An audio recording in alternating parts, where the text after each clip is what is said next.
हा अर्धा किलो गूळ आहे, मी फोडून घेतला आहे. आता मी पाण्यामध्ये थोडंसं विरघळायला ठेवणार आहे. पाणी थोडंच ठेवायचं आणि हलवत राहायचं म्हणजे गूळ विरघळला जातो आहे. आपण तोपर्यंत पीठ घेऊया. 3 वाटी मी गव्हाचं पीठ घेतले आणि त्याच्यासाठी 1 वाटी डाळीचं पीठ घेणार आहे. 3 वाटीला 1 वाटी असं प्रमाण घ्यायचं. हे चाळून घ्यायचं. हे पीठ साधारण दोन्ही मिळून 1 किलोपर्यंत पीठ भरेल. अर्धा किलो गुळासाठी 1 किलो पीठ. थोडीशी सुंठ पावडर आणि थोडंसं मीठ घ्यायचं.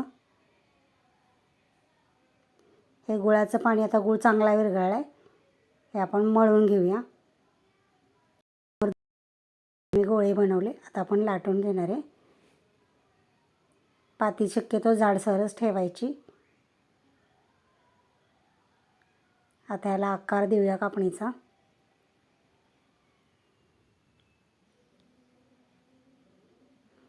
आता तेल तापले, मी तळून घेते.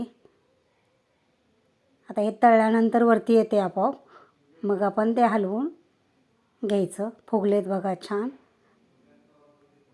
छान झालेत कापण्या. व्हिडिओ आवडला असेल तर लाईक करा, शेअर करा, माझ्या चॅनलला सबस्क्राईब करा. थँक्यू.